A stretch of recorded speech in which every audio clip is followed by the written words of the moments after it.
Olá! Começa agora o Broadcast nas Redes, o programa de entrevistas da Broadcast, serviço de informações em tempo real do Grupo Estado. Sejam todos muito bem-vindos. Eu sou Isadora Duarte, repórter de agronegócios da Broadcast aqui em Brasília, e hoje o tema da nossa conversa será os impactos do El Niño para a produção de alimentos.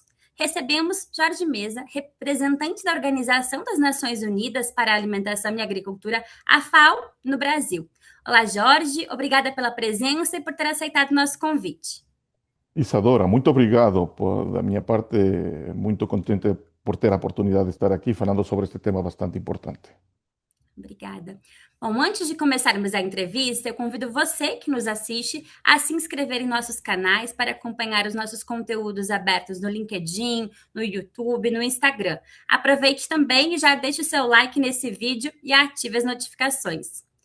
Bom, Jorge, nós estamos diante da previsão de termos um super El Niño, com 81% de probabilidade de se tornar um muito forte até setembro, né? Segundo a previsão da Administração Nacional Oceânica e Atmosférica dos Estados Unidos. Quais são os impactos, Jorge, mapeados pela FAO desse potencial super El Niño para a produção mundial de alimentos? Olha, logicamente vamos ter alterações significativas nos padrões de lluvia e também temperatura em diversas regiões do planeta, afetando logicamente as zonas agrícolas.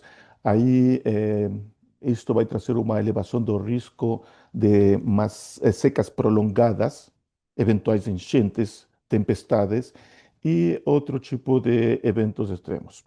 O impacto não se limita somente à redução da produtividade, não? É um fenômeno que pode comprometer os calendários de plantio e colheita, a disponibilidade de água para, por exemplo, a irrigação, prejudicar as condições das pastagens e, com isto, afetar também a saúde animal. A gente vê também problemas na pesca artesanal, na pesca industrial, pela mobilização das populações pesqueiras como influência da modificação das condições da temperatura nos oceanos, poderia ter uma afetação na infraestrutura rural e, com isto, a logística de abastecimento, que também é importante.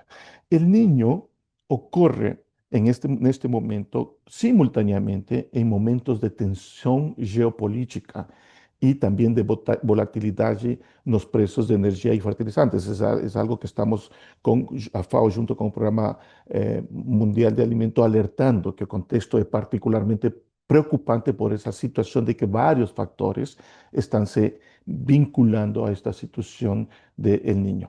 A FAO não projeta neste momento uma crise global de oferta de alimentos, seria, eu acho, irresponsável fazê-lo, não? Mas sim expressamos que os riscos para o sistema agroalimentário mundial estão aumentando e, portanto, temos que ter uma maior atenção a esses riscos e, sobre a base dos riscos, eventualmente iniciar certas ações para mitigá-los. Você citou, Jorge, essa pressão, né? Vemos com conflito no Oriente Médio, com uma pressão de preços de fertilizantes e também de preços de combustíveis. Aqui no Brasil, a gente já fala de uma safra mais cara. Esse cenário se repete em nível mundial? Teremos um maior custo de produção na safra 26-27? Como que a FAO avalia essa conjuntura de custo de produção, além do risco climático para essa nova safra? Olha, a FAO observa efectivamente que os custos de produção agrícola estão expostos e permanecem expostos à volatilidade dos mercados de energia, de fertilizantes, também ao transporte e, sobretudo, esta logística internacional que está tendo problemas para funcionar. O actual contexto geopolítico, como falei, adiciona fatores de incerteza, especialmente em relação ao custo dos combustíveis, ao custo dos fretes marítimos, também aos fertilizantes, que são elementos estratégicos para a produção agrícola.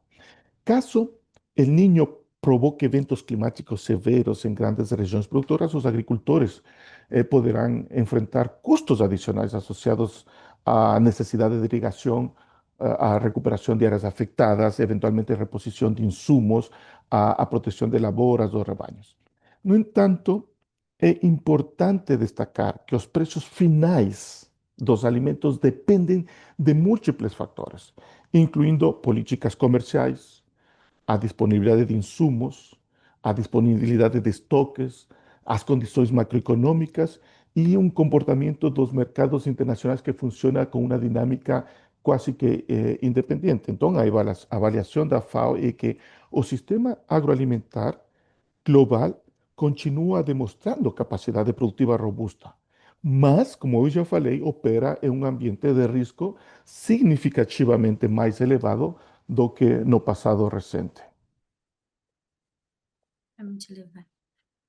O índice de preços de alimentos da FAO, que mostra o comportamento dos preços internacionais de alimentos, ele vem demonstrando uma aceleração dos preços neste ano em relação ao ano passado. Ele caiu um pouquinho em junho em relação a maio, mas ainda maior que os preços de 2025. Dados esses potenciais impactos do El Niño, Jorge, esse cenário de riscos elevados que você nos traz aqui, sobre a produção de alimentos e esse provável aumento também, essa pressão de custo de produção, a FAO vê uma tendência de continuidade de alta nos preços de alimentos em 2027? Olha, a FAO evita fazer projeções categóricas sobre a evolução futura dos preços. Não, não poderíamos, neste momento, falar que sim, os preços vão estar mais altos, pois seria gerar aí uma situação especulativa innecessária. E, además, considerando que os mercados alimentários respondem simultaneamente a fatores climáticos, sim, mas também a situações geopolíticas, a temas econômicos, comerciais e, como eu falei, da disponibilidade do fluxo dos alimentos e dos estoques, não? Um evento forte del Niño pode sim pressionar determinados mercados agrícolas, caso afecte simultaneamente importantes regiões exportadoras ou reduza a disponibilidade de produtos estratégicos. Es decir, pode efectivamente Uhum. pressionar isso, sem dúvida, mas não sabemos quanto e em que medida os preços se incrementarão. Por outro lado, como falei, estoques globais, a diversificação geográfica da produção e o funcionamento desses fluxos comerciais podem atenuar parte destes impactos. Então, mais de que uma tendência inevitável de alta, a FAO identifica, como falei, um cenário de maior incerteza para os mercados agrícolas globais. E neste caso, a gente está falando de grãos, carnes e também das commodities softs, açúcar, café, cacau. Eh, Olha, os efeitos del Niño no Brasil, por exemplo, variam Uhum. conforme as regiões, não? O período do ano e as características de cada sistema produtivo. Por isso, a vulnerabilidade não pode ser analisada apenas por cultura, mas também tem que ser analisada num contexto territorial. Por exemplo, de maneira geral, culturas como milho, feijão, arroz, soja, café e diversos produtos hortifrutícolas apresentam uma maior sensibilidade a alterações no regime das chuvas e na temperatura. No Brasil, no norte e nordeste, os riscos costumam estar associados à redução nas precipitações. E já no sul, a ocorrência de chuvas acima da média e a expressão do El Niño, que pode provocar erosão ou encharcamento dos solos e, com isto, atrasos das operações agrícolas. A FAO destaca ainda que agricultores familiares, comunidades tradicionais, os pequenos produtores tendem a ser os mais vulneráveis, pois geralmente dispõem de menor capacidade financeira para absorver essas perdas e também para investir em medidas que possam torná-los mais adaptados, mais resilientes. Então temos que colocar foco, sim, em determinados produtos, mas também em regiões e também dentro das regiões no tipo de agricultura que está sendo desenvolvida. Certo.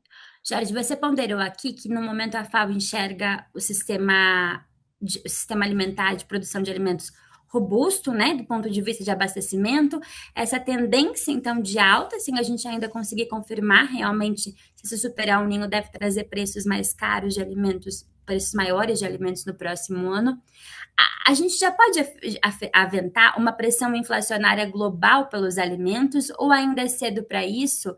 E qual que é a percepção da FAO dessa tendência de alta dos preços dos alimentos para o acesso de alimentos pela população e também nas políticas de combate à fome. Porque se de um lado há uma potencial redução na produção e de outro aumento de preços, também dificulta o acesso, né, principalmente das populações mais carentes, aos alimentos. Como que vocês veem essa questão de acesso e abastecimento diante dessa tendência de inflação? Olha, efectivamente, tem un risco mayor actualmente que presiona eventualmente a os mercados, ¿no? Pues, es correcto.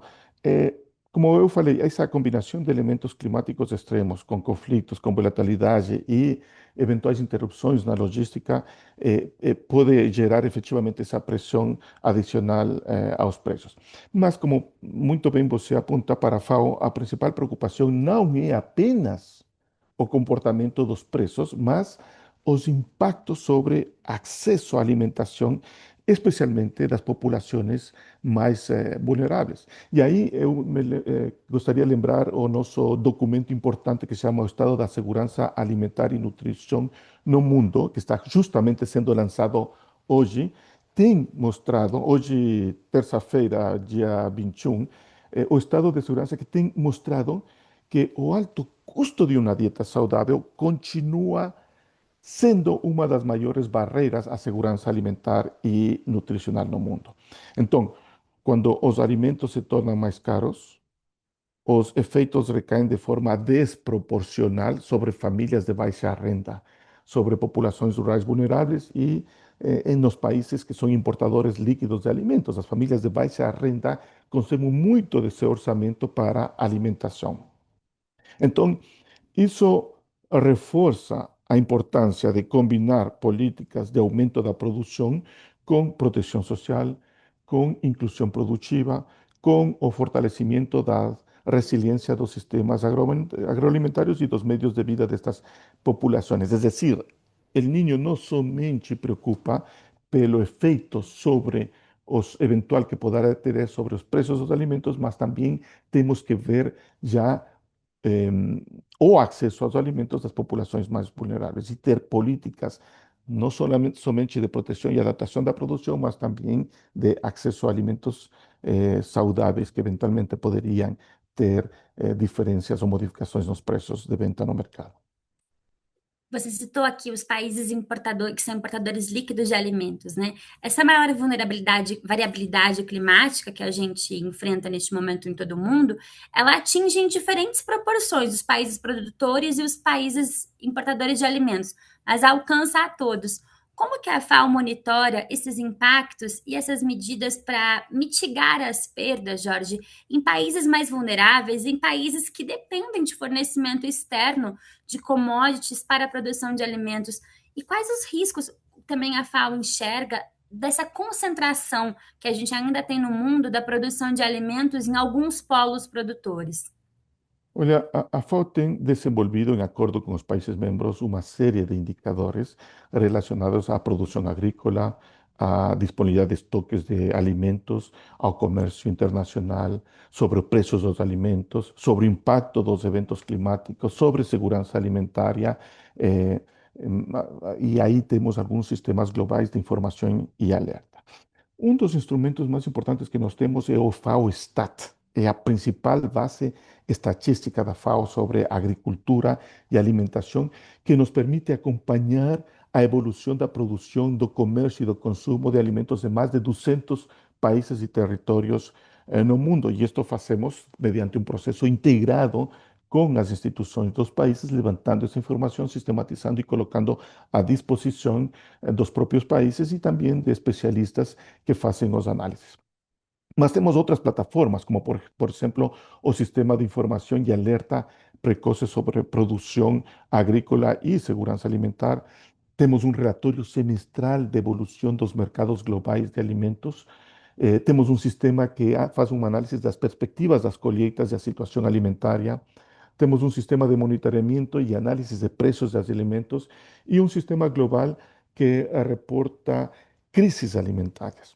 Para a FAO é importante relacionado ao que você falou, concentração de alimentos em poucos países, para a FAO é muito importante que os alimentos sejam produzidos o mais próximos aos lugares de consumo, de ser possível, pelos estados que os consumem, e em caso de aqueles alimentos que não é possível essa produção próximos ou nesses países, que exista uma mobilidade facilitada, sem barreiras e com menos limitantes de alimentos entre países, de tal maneira a ter custos mais razonáveis, complementar a produção de um país com a produção de outro país e ter a segurança de que teremos alimentos saudáveis disponíveis para a população. Certo. Georgia, a produção agrícola mundial está cada vez mais exposta, né, a esses eventos climáticos que são mais frequentes e também de maior intensidade. Nesse sentido, você citou aqui algumas ações da FAO, mas como que a FAO tem atuado junto aos agricultores e governos em estratégias de adaptação da produção a esse novo cenário climático? A agricultura mundial, na sua opinião, e sobretudo a agricultura aqui da América Latina, ela está preparada para este novo momento de variabilidade climática? Em, A FAO atua sempre com projetos de assistência técnica que incorporam em nossas ações adaptação, resiliência e mitigação à mudança climática. Não? Nós trabalhamos com governos e produtores na adoção de práticas que aumentem a resiliência dos temas agroalimentários frente a esta variabilidade climática. Entre as estratégias promovidas estão, por exemplo, a gestão sustentável dos recursos hídricos, que é muito importante num contexto de limitação da água, não? A conservação dos solos, a diversidade, algo que promovemos de sempre, a diversificação da produção, sistemas agroflorestais que são muito mais resilientes às mudanças climáticas. Também agora, atualmente, com maior força, o uso de tecnologias digitais e algo que é importantíssimo, o fortalecimento dos serviços de informação climática para que essa informação chegue para o produtor e ele possa tomar suas decisões em relação aos cultivos. Temos trabalhado ultimamente no que se chamam ações antecipatórias, que procuram se antecipar ao evento, a reduzir os riscos, protegendo os ativos produtivos, os rebanhos, as colheitas e, sobretudo, os meios de vida. Um exemplo. No Brasil, nós executamos um projeto denominado Redecer, uma iniciativa com o Ministério do Meio Ambiente, com apoio da FAO, que foi concebido inicialmente como uma iniciativa de combate à desertificação, mas incorporou medidas de adaptação climática, tais como sistemas agroflorestais, recuperação de áreas degradadas, conservação do solo, conservação de água e capacitação sobretudo de agricultores, para ter uma produção mais resiliente. No contexto regional, eu acho que todos os países han assumido esta situação da mudança climática como um grande desafio, já não como um risco que aparece de maneira intermitente, sino como um risco estrutural que tem que ser abordado e estão tomando as ações do caso e paulatinamente estão propondo ações, boas práticas nos agricultores para mitigar a mudança climática. Eu acho que existem esforços que se estão encaminhando os países da região para ser mais resilientes à adaptação, à mitigação, porém, tem que ser acelerados com maiores investimentos. E o risco está em superar el 1,5 graus Celsius sobre a média da temperatura mundial, porque a partir desse, os investimentos de adaptação são menos eficientes, não? A partir desse limite, são menos eficientes e só ficaria aí, ficaríamos nas mãos das ações da mitigação que se prestam em longos períodos. Certo. Um risco estrutural, um risco grande que precisa ser endereçado por todos os atores, né? Privados, públicos e as Exatamente. organizações. Nós abordamos até aqui muitos impactos do El Niño para a agricultura global, né, nível mundial. Eu queria agora lhe ouvir um pouco sobre o Brasil, sabendo os prognósticos que nós temos de outros El Niños aqui no Brasil e também considerando, inclusive, que você comentou que temos um contexto geopolítico conturbado. Aqui no Brasil, neste momento, temos produtores com um endividamento elevado, produtores com uma cautela para investir na próxima safra, também uma queda no seguro rural, que também é uma política de gestão de risco, de mitigação desses riscos, em um cenário, então, com essa probabilidade de um El Niño, um super El Niño, né? Um El Niño muito forte. Sabendo que ele tem um comportamento diferente conforme as regiões do Brasil, para a FAO hoje, quais são as culturas mais vulneráveis e expostas a esses efeitos adversos do fenômeno climático? E que grau de risco a FAO enxerga para o Brasil? Porque nós vemos previsões de mercado, Jorge, desde falando a perdas pontuais a quebras generalizadas. Então, nesse meio termo, né, em que caminho que a FAO está em termos de grau de risco para o Brasil com esse El Niño? Olha, bom, como te falei, mm, de maneira geral, várias culturas, pela importância e também pela extensão, poderiam ser as mais afetadas. Nós já falamos do milho, do feijão, do arroz, da soja, do café, da hortifrutícolas, que são maiores sensíveis às alterações do regime da chuva e na temperatura.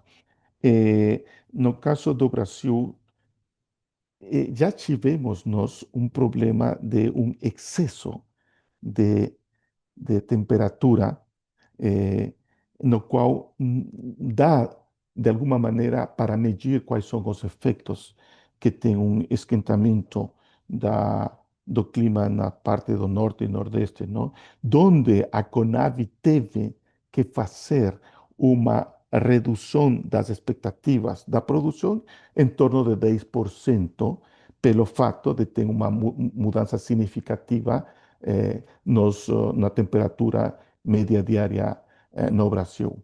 Eh, Sobre a base do que foi analisado na época, ter assim uma previsão exata do efeito é muito complicado, difícil e não seria apropriado poder definir níveis de afetação.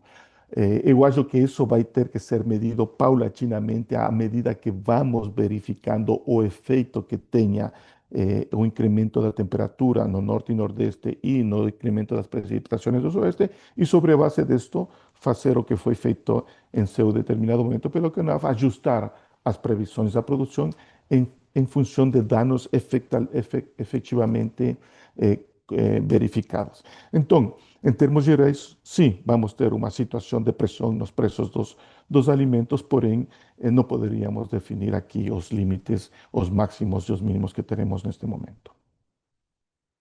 Ótimo. Jorge, antes de encerrarmos, a gente fala-se muito aqui no Brasil de o país ser o celeiro de alimentos do mundo, né? Qual a análise da FAO hoje sobre a importância do Brasil para a segurança alimentar mundial? O Brasil ocupa uma posição muito estratégica para a segurança alimentar global, não?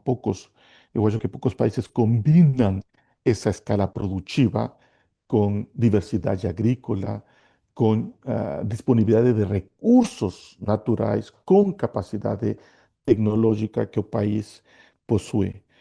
O país, como você sabe, figura como um dos maiores produtores e exportadores de vários produtos agrícolas, soja, milho, café, açúcar, carnes e outros produtos essenciais para os mercados internacionais. Já alguma vez, Embrapa tinha analisado que em Brasil produzia alimentos, em el 2022 analisou que produzia alimentos para a população nacional, mas 770 milhões de pessoas fora do Brasil. E essa é a capacidade que tem do Brasil de contribuir com a segurança alimentar mundial. Então, Brasil é um fornecedor-chave do sistema agroalimentário mundial, isso sem dúvidas, e sua contribuição é realmente importante para manter a segurança alimentar do mundo. Pelo tanto, se o Brasil tem choques sucessivos na produção, já seja por El Niño, já seja por a mudança climática, já seja por outros fatores, esses efeitos vão ultrapassar as fronteiras nacionais e vão afetar também na segurança alimentar em outros países. E, sendo o Brasil um dos principais produtores e exportadores agrícolas do mundo, tem um papel realmente central na estabilidade dos mercados. E por isso, para a FAO é importante ter um olhar na capacidade produtiva e de exportação que tem o Brasil e como essa capacidade vai se incrementando ou mantendo ao longo do tempo. um acompanhamento próximo, né? Um monitoramento de perto. Exactamente. Isso. Bom, nós chegamos ao fim aqui de mais um broadcast nas redes. Muito obrigada ao representante da FAO no Brasil, Jorge Messa. Obrigada, Jorge. Muito obrigado, Isadora. Agradeço muito pela oportunidade de falar sobre este importante tema. Muito obrigada.